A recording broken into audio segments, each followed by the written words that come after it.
എല്ലാവർക്കും കൗതുകം. വീട്ടിനുള്ളിൽ മരം എന്ന് പറയുമ്പോൾ എല്ലാവരും ചിരിക്കും. പക്ഷെ ഇത് വന്ന് കാണുമ്പോൾ അവർക്ക് പിന്നെയാണ് അവർ ശരിയാണല്ലേ മരം ഉണ്ട്. ഇത് എന്ത് മരാ?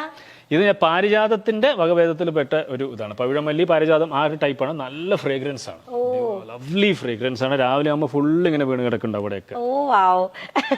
ഓക്കെ, അതെ, അവിടെ ഒരാളുണ്ട് ആക്ച്വലി വെയിറ്റിംഗ് ആണ്.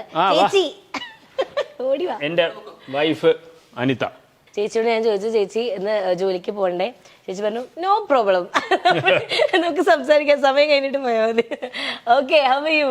I'm good, thank you.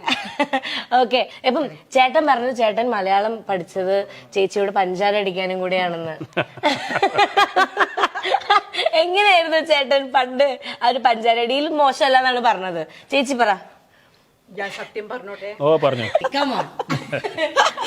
അപ്പോൾ നോർമലി ഞാൻ എപ്പോഴും വിചാരിക്കും കേട്ടോ, ലൈക്ക് മെയിൽ ഷോവനിസ്റ്റ് ലേഡീസിന് ഒരു ഇമ്പോർട്ടൻസ് കൊടുക്കില്ല, അങ്ങനത്തെ ഒക്കെ ഉള്ള ഒരാൾ ഒരിക്കലും എൻ്റെ ഹസ്ബൻഡ് ആവരുത് എന്ന് എനിക്കൊരിക്കലും.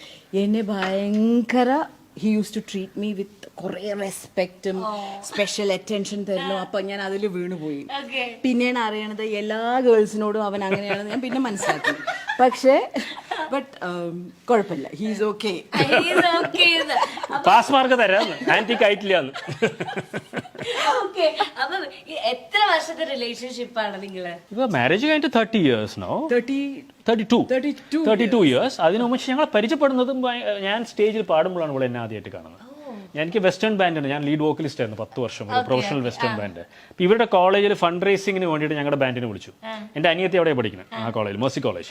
അപ്പോൾ ഞങ്ങൾ സ്റ്റേജിൽ പാടിയിട്ട് താഴെ ഇറങ്ങിയിട്ട് ഗിറ്റാറൊക്കെ പാക്ക് ചെയ്തുകൊണ്ടിരിക്കുമ്പോൾ എൻ്റെ അനിയത്തി 2 കുട്ടികളെ ഇങ്ങനെ കൊണ്ടുവരണം പരിചയപ്പെടുത്താൻ. അതിൽ ഒരാളായിരുന്നു ഇയാൾ. പിന്നീട് എൻ്റെ അനിയത്തിയുടെ ബാൻഡിൽ ഇവള് പാടും.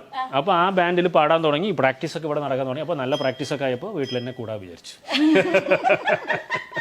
ഏതായിരുന്നു ആ പാട്ട് അന്ന് പാടിയത്? അതായത് ഇവൾക്ക് ഏറ്റവും ഇഷ്ടമുള്ള പാട്ട് എനിക്ക് ഓർമ്മയുണ്ട്. അതായത് വണ്ടർഫുൾ ടു നൈറ്റ്. അന്നല്ല കേട്ടോ, അതിനുശേഷമുള്ള സ്റ്റേജസിലായിരുന്നു ഇവൾ നിർബന്ധം പറയുന്നത് ആ പാട്ട് പാടുന്നത്. ബിക്കോസ് ഞാൻ അതിലൊരു വാക്കുണ്ട്, ആ പാട്ടിലുള്ള വാക്ക് ലോങ് ബ്ലോണ്ട് ഹെയർ എന്നാണ്. അത് സ്വർണ്ണ നിറമുള്ള നീണ്ട മുടിയുള്ള പെണ്ണെ എന്നാണ്.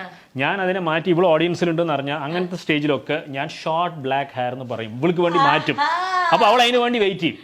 എന്താ പറഞ്ഞാൽ സ്റ്റേജിൽ, അപ്പോൾ അവൾക്കറിയാം ഞാൻ സ്റ്റേജിൽ ഇരുന്ന് പാടുന്നത് ആ വാക്ക് ഇവൾക്ക് വേണ്ടി മാത്രമാണെന്ന് പറഞ്ഞിട്ട് മൊത്തം മാറ്റി ഞാൻ വാക്ക്. കുറെ ലേഡീസ് കോളേജിൽ പാടാൻ പോയിട്ടുണ്ട്. അപ്പൊ ഞാൻ ചീത്ത പറയണ്ട പറഞ്ഞിട്ട് അത് പാടും. സോ ദാറ്റ് ഞാൻ വീട്ടിൽ വന്നിട്ട് ചീത്ത പറയില്ലല്ലോ.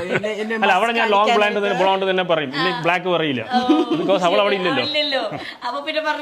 ശരിയല്ലല്ലോ. നമ്മുടെ ഈ ഒരു ഫർണിച്ചർ ഇത് ഞങ്ങൾക്ക് പിന്നീട് കിട്ടിയതാണ്. പക്ഷെ ഇത് ആന്റിക് തന്നെയാണ്. ഇത് ഏകദേശം ഒരു 100-ന്റെ അടുത്ത് വരും. 100 വർഷം. ഇത് 100 എന്ന് പറയുന്നത് കുറവാണല്ലോ. ഇനി ബാക്കി കാണാൻ പോകുന്നത് ഇതിലും കൂടുതലുള്ളതാണ്.